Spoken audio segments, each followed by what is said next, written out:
this. Is this Mark's new layer? Hello. Hi. Hello. How are you? Hello, Mark. My name's Mark as well. Welcome to Norwich Arts Centre. A round of applause, I think, for Mark Mothersaugh. Hi, you guys. Hang on. I seem to have lots of shadow here. It looks like some sort of FBI thing. Let me change places. That's great. How's that? That's great. That's okay. a lot better. Thank you. We're going to utilize the light from Sunset Boulevard right now. Wow, that's nearly as good as our Norwich light. We're having a heat wave. Oh, yeah, I heard. Is it nice? It's fantastic because we didn't have a summer, so we're getting it in October, which is great. So firstly, I'd like to thank you for, hi Mark, sending your rugs to us. We're really proud and privileged to have them here in Norwich. And I want to ask, just to start the ball rolling, I think we're going to get a couple of people to come up and ask you questions, but to break the ice, I'll start things. I wanted to ask you, first of all, which is a pretty obvious question, why have you gone into rugs? You know, it was somewhere around 2005 or 2006 when I first started doing them, and it was kind of just I'd been printing on paper so much, and I'd been doing so many things on, drawing and printing on paper, and I was just looking for another medium, and it was, honestly, it was kind of because it was easy to do for me, because I found some people that could make them up based on me just giving them computer files, so I got a system working where I was writing music for film, and I'd take a break to so that my engineer could mix something, and while I was on break, for a half hour, an hour, I could spend that time in the next room. And I draw I have kind of an obsessive problem with painting and drawing, where I devote a lot of my sleeping time, and otherwise would have been productive, for other things, time to drawing. And so I was trying to turn it into something. And the company that I worked with, they do football and baseball and basketball rugs all year. So they said, when I asked them if I gave them files, if they would take my artwork and put it on rugs, they were like, yep, we can do it, except for football season. We're really busy then. So, it's like I try to get stuff made in other months. But it was kind of one of those things where I was trapped in a studio writing music, and but I could take and do this artwork, kind of, at the same time. And they would I'd send them the, artwork, finished artwork, every week or so. And then every week I could get back these rugs. I'd open up the mail and there'd be another rug. And it was really, I wasn't, I had no big plan. It was just kind of a sanity thing. It was keeping me from going crazy. And, but then I realized I was kind of going crazy when the stack of rugs reached from the floor. I couldn't get another one in under the ceiling. So that's when I talked to Mike. I said, we got to figure out, I guess we're gonna have to get rid of these because there's too many. So then I started putting them in shows, and I just really liked it. The idea of having artwork that, instead of hanging it on the wall in a frame and all precious and everything, if you had a piece on the floor, it's like, I don't know, I must be around a lot of slobs or something, because it seems like it takes about an hour and my stuff already starts getting dirty. So, but I kind of liked it, it's kind of like, I like the idea of people walking on it, it's like, to have something that you weren't holding like this precious, pellet or something, that you stuck on a wall. It was just the idea that some people wouldn't even notice it. They'd just come in and they'd wipe their feet on it,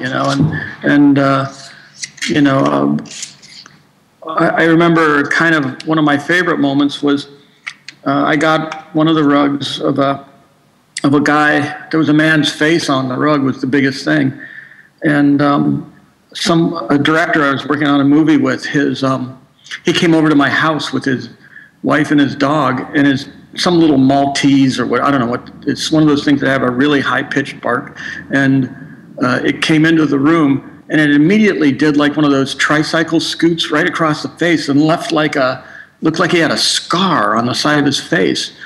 And I tried to wash it off right away, and it didn't wash off, and I was kind of like, I could go with that. I could go with the dog helping out on the artwork. It was kind of nice, It's like, it was kind of an interactive thing then between the people that walked through my doorway and, I have a rug in front of my house, and it's, people come in with muddy boots, and before they come in the house, they rub their feet off on these two heads of people kissing. And so I don't know, they do get kind of ugly after a while if you don't clean them. But I do like the idea of letting them get as dirty as I can before I finally clean them. And so, I don't know, they can go on the wall or they can go on the floor. You could cut a hole in the middle and make a poncho out of some of them, Thanks very much.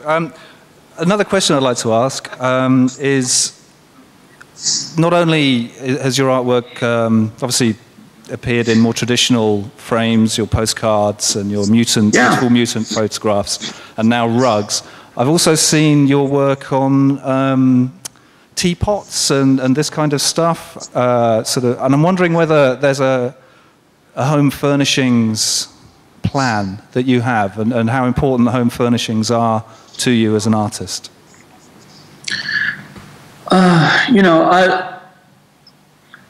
When I was younger, back in the 60s, and I was in school, I took ceramic classes, and I never really did much with it. I took the classes and kind of had fun and enjoyed the materials, but I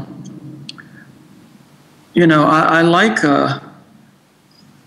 art that permeates your house. I like that. I like it. I even like it. I don't know. Do you have Target in Britain? Do you have that chain store, Target? You probably have something equivalent. But Target does something kind of cool where they have like different artists collaborate on limited editions of plasticware and, I don't know, like whatever they want to do, bedding or kitchen things and stuff. And that appeals to me. I don't know. It may be because of when I grew up. I don't know. But that stuff appeals to me. And I had an interest in doing getting more serious about home furnishings. But I retreated about a year into it, because even with the rugs, I had a problem where once they got picked up by magazines that were not pure art magazines, once they, it's like, I think it's something got in Oprah Winfrey's magazine.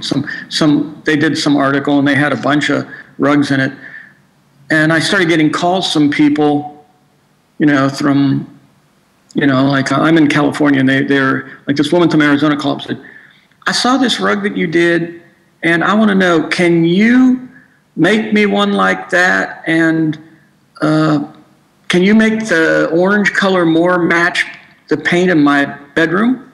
I'm like, nope, I did one rug and that's it. It's like a piece of art. If you like that rug, you can buy it. Well, but could I get it kind of semi-circle shape so it could go at the end of my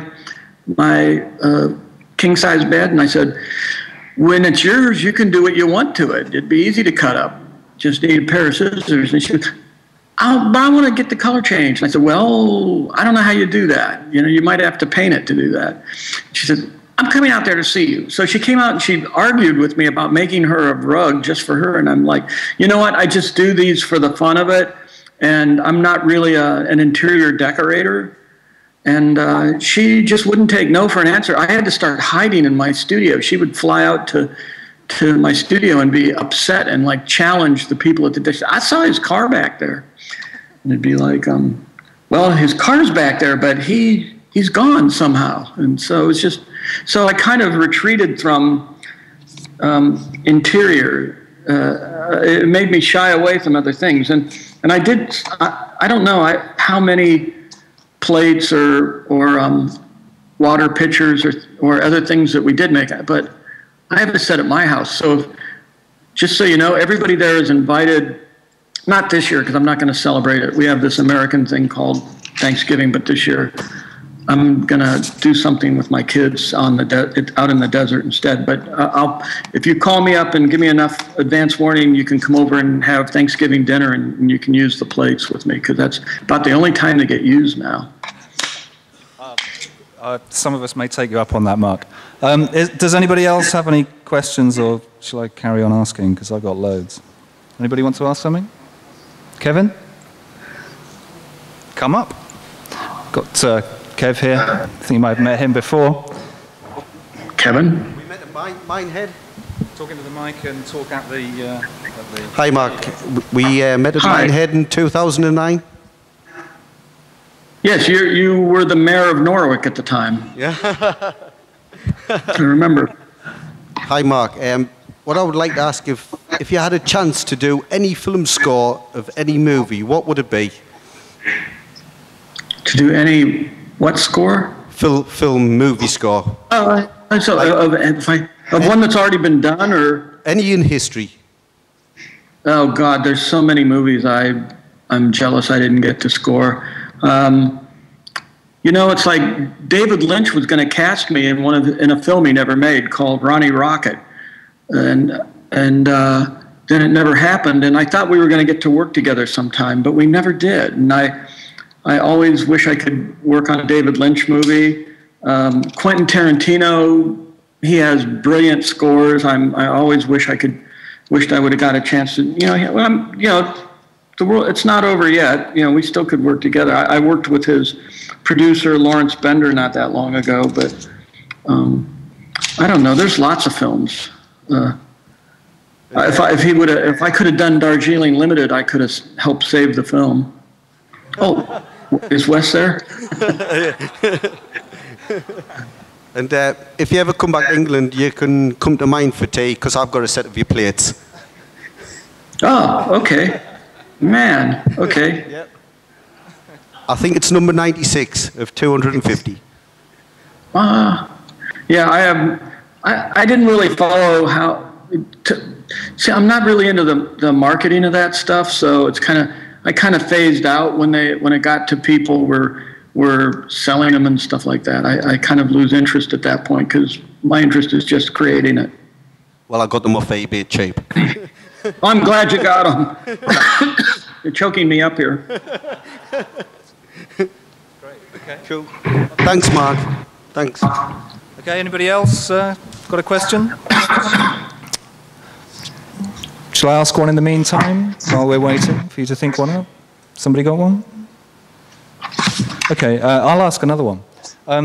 As I was just saying before we hooked up, you've got a suit from the Freedom of Choice tour, is in the Victoria and Albert Museum's postmodernism exhibition, which is... I heard that. And it's a very big deal here, very big, important exhibition. I wondered how you felt about becoming an exhibit, sort of a subject of an exhibition in a museum, and whether there's vindication of your work in Devo as an artist, because I think possibly it's overlooked because of, I don't know, because of Whippet or something, the amount of art in Devo's work. Yeah, I think at the time we felt very misunderstood, and I think a lot of people didn't get what we were trying to do at that time. And now with a further perspective, I think it makes more sense, and people can understand it a little better, and I think we even understand it maybe better as far as that's concerned. But yeah, I mean, there was a time in the late 80s, early 90s where I kind of felt like Devo was going to disappear forever. And it's been really rewarding to all the people and all of the members of the band that we've kind of, that we still actually continue, and that we're, like, why it took me so long to get on the Skype line with you guys is Bob Casale was just showing me something him and Jerry were doing downstairs at this building. We're working on a song together for something, and so it's kind of nice that we still get to do it, and I don't know what we owe it to. Maybe partly to YouTube, and the internet. It kind of made up for what MTV never quite lived up to, in a way. What are those things there? Those white guys behind you? Oh, I hadn't noticed. Oh, these guys, yeah. They were meant to be a line of roly-poly toys, and they still might be, and I think they will be. The guy that was helping me work on them became ill. And he's the guy who knew all the manufacturers in China and Hong Kong that we were going to deal with, and so it kind of ground to a halt. But by some weird coincidence, and Michael Pilmer could even tell you some of the information details about this story. Last summer, we were Devo was in New York, and we met up with a gemologist who, to make a long story short, he and I are collaborating on something. He's going to supply the world's largest ruby, and I'm going to carve it into a roly-poly. And I thought he wasn't serious about letting me do it, but he's kept calling me, and so it looks like it's really going to happen. And I'm hoping that before the year's out, the ruby is in either Hong Kong or China being carved. Well, you heard it here first, so we'll look forward to that. That sounds like a bit of Damien Hirst kind of job. Any more questions from the audience? Or yes? I've got another question here, Mark. Here we go. Hello, my name is Nick Jackson. Thank you. I just wanted to know if my book, which has a picture of yours on the front of it, is still in your toilet. The plumber removed it, and the toilet is working again.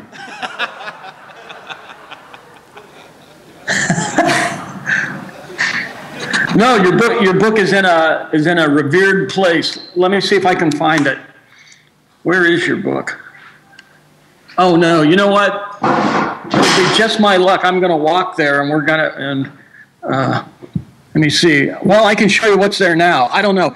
People do read stuff in the toilet at my studio, so it could very well be. Let's see what's in here now. A Fearful Symmetry. Nope, No, that's it's James. not that. Nope, that's James Lucina, so it's not it. It's called Visits to the Flea Circus. It's what? Visits to the Flea Circus. Oh, It has a picture of yours on the front of it. That's been quite a few years now. I think it's all read by 6 now. years. I've read that a few times. That's actually a very nice book. Where is it? In this room? It might be up at my house, actually.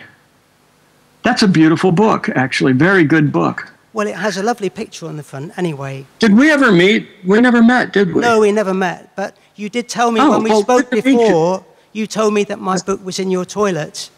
And, it's true. I felt a little bit upset about that at the time, but with what you've just been saying about the rugs and people walking on them, I quite like the idea of having my book in your toilet. Well, honestly, I it's just hope probably, you haven't used all the paper yet. it's one of those few places where I can actually not have people like, like pulling on my shirt and asking me questions. Very true. Well, it looks like you can't find it, but thanks for checking. I can't find it right now. It's hard to do it with one hand. I can recommend that book. It's called Visits to the Flea Circus. Is it? Yeah, very good. Yeah. It's a great book. Lots of collection of short stories. It's in my collection. Any more questions from the audience? Oh yes, fantastic. Come up, sir. We have another one for you, Mark. What's happening at Norwich these days? Norwich, is it? It's a very quiet place, Mark. There's not much happening here at all.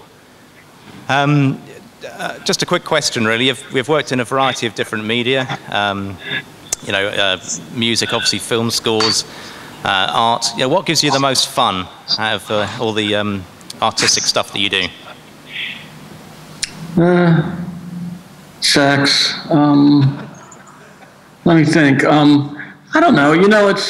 It's always nice when you do something, when something surprising happens when you're working on something, whether it's music or art or whatever. It's life has little surprises now and then. I'm doing drawings with my daughters, and it's kind of nice not to be treating the paper like it's precious, and letting them like just do whatever they want. And, they don't mind, like ruining things.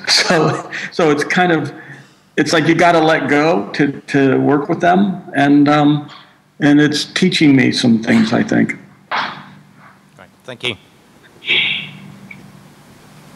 Okay, any more questions? No? I'm going to ask one about Devo, if I may. Obviously, quite a few people here will be big Devo fans. I know I am. And we were stunned, I think, when a new album actually happened in the end. And a great album it is too, which I think was also perhaps less of a surprise, but very delightful that it was so good. The obvious question is, you're touring a lot at the moment now. You've been to Britain twice, I think, in the last few years, which is terrific. So my questions are you coming back to Britain?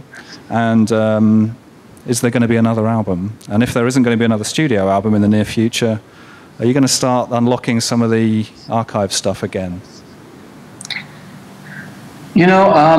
I think everybody got the bug to do it, to work together as Devo. I think it was something that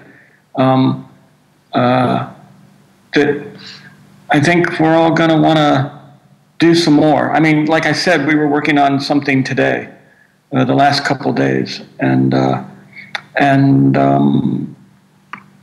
it'll be interesting to see where it goes. I mean, this album, there were a lot of things that were unaddressed that I was hoping we would have a chance to do with it. And so, I think, I think we will. And I think we learned our lesson about record companies finally, so hopefully that won't happen to us again. Hey, Mark, speaking of Devo, I know you have a lot of great stories from, the early 80s, touring with Devo, but I wanted you to tell the one, if you could, was it Mike Douglas' show or the other guy? There was a talk show where you were bouncing tennis balls into the audience or something. Can you tell us about that? Do you remember that? Wasn't it a TV show? And do they make tennis balls in Norwich or something? No, I'm just trying to think of a funny Devo tour story for you to tell. That was a funny. It was a song called Snowball. I don't think it was that. That's a. Okay, then. Now then you think of a better one, Mark. That was we had a bass drum. We used to do good things when we did those afternoon American talk shows because we kind of had a disdain for them, but at the same time, we understood that, because of the limited amount of radio play that we ever got anywhere in the world, it's like those were the kind of things that we wanted to do just to, expose unsuspecting people to de-evolution. But yeah, those were good times. We had a big bass drum. We played a song called Snowball, and I took a big bag of tennis balls with me, and there's this repeating thing at the end of every verse where it goes, and he fell back down like 4 times in a row, and there's a big like timpani boom at the end of each one. And so I was throwing a tennis ball at this bass drum, so I got to fire off like about 24 of them into the audience. But it was kind of, from our point of view, it was one of those things where you got to see they were recruiting like people at some place called Farmers Market that is kind of frequented by a combination of tourists and just LA gray hairs that have nothing to do with it during the day, so they just go and wander around this farmers market, and so they recruit people. So when they show up, your audience it was the oldest audience we ever had. I think they're even older than I am now. Most of the people that were in the audience then, and that's saying quite a bit. But I just remember them all sitting there listening to a song they'd never heard of before, and after the second verse, they were all diving for cover because tennis balls were just like skidding off their foreheads. And we had why did you like that story? Anyhow, that's Michael Pilmer for you, huh? We have another He wasn't question.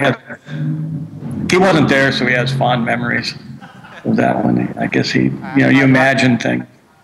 Hi. Hi. I was just wondering if you had any plans to re-release Human Highway, the movie you did with Neil Young, on DVD or digitally, because I think it's a really good movie and it has some of my favourite songs on it. Also. Say that one more time. What about it? Because I love that movie. I didn't when we did it. When we did the movie, we kind of like we were kind of like shitty, smart-ass, punky younger guys, and we were around all these kind of burnout hippies, that were kind of not in a good place in their life. Like Dean Stockwell was directing it at the time, and Russ Tamblyn and Dennis Hopper were in it, and it was before they were rediscovered by David Lynch, and so they were kind of in a bad part of their life and their career, and we just kind of, at the time, I kind of dismissed the movie, but then I saw it about 10 or 15 years ago again at an art theater, and I was like, that's pretty weird. That was a pretty weird movie, wasn't it? Yeah, no, I really liked watching it. I was just wondering if there was any plans to re-release it digitally, because it's only on VHS. I don't know. I don't run into Neil Young anymore. We used to share a manager, so that would mean that he would lecture me about things like, why did you guys put merchandise for sale inside your first album?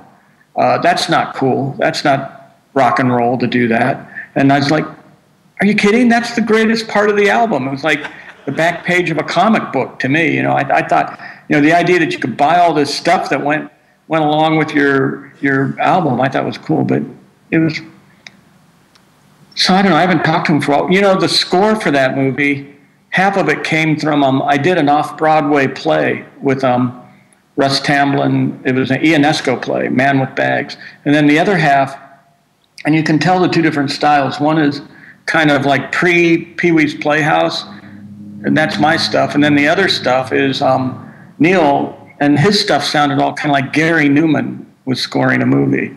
So it's an odd score for it. I'd love to hear it again. Yeah, I think it's a really good movie as well, so I'd like to see it released digitally, at least, if you could. Yeah. Yeah, they should. Yeah.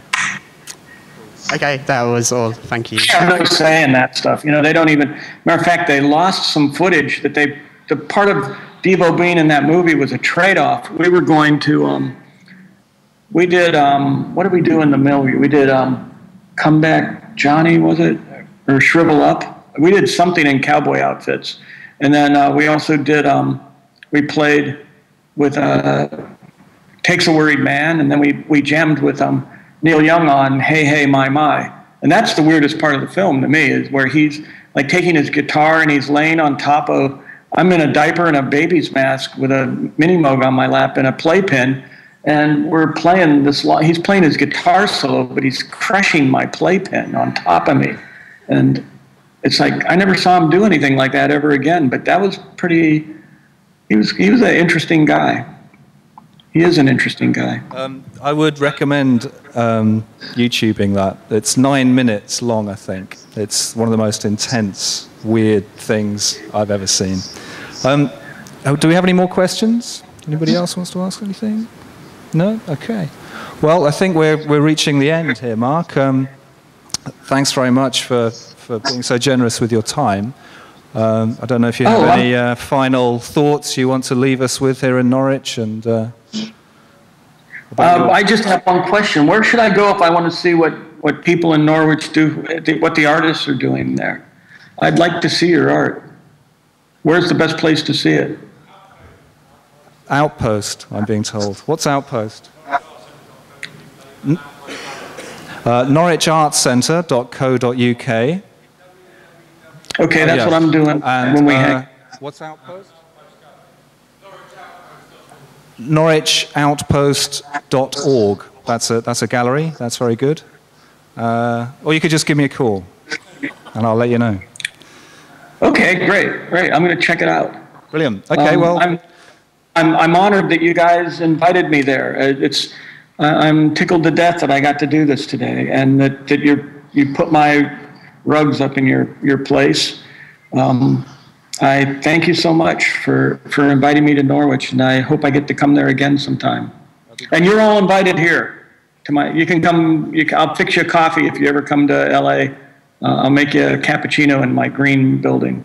That's great. You may live to regret that invite, because I think we're organising a charter flight right now. So yeah, but thanks very much. Round of applause, I think, for Mark Mothersaugh.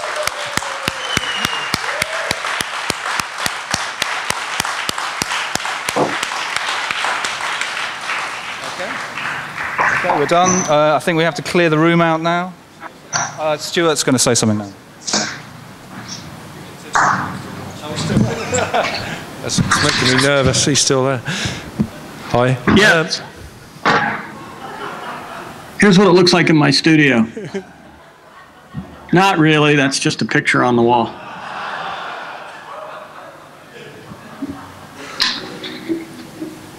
Wow.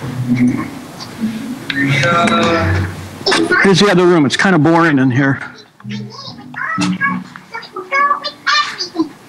Great. Put it on after that. So, did you have a question? No. No. Yeah, what happened to Jerry? He's, I don't know if he's downstairs or not. I don't think so. Bob came over. He was here yesterday. Hey. This is Phil.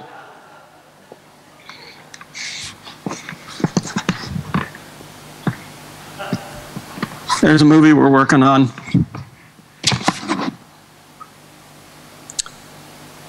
You can play something. Want to hear it? This is a kid's movie. All right, guys, have fun. But not too much fun, because I'm still very upset. Okay, that's enough of that. That's, I took that one because of my kids. It's Alvin and the Chipmunks.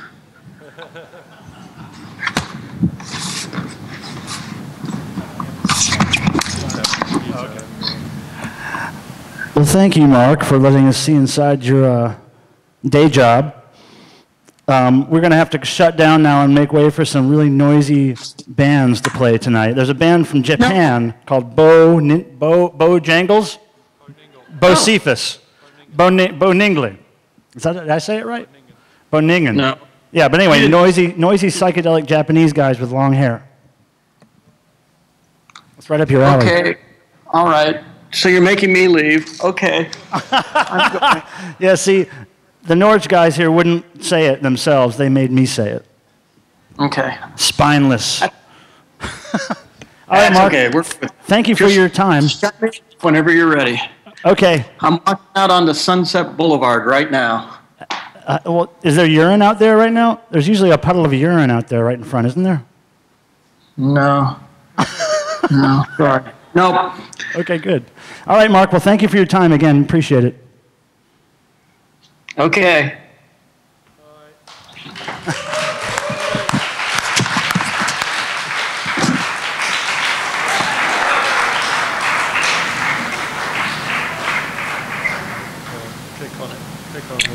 Bye. Hang up.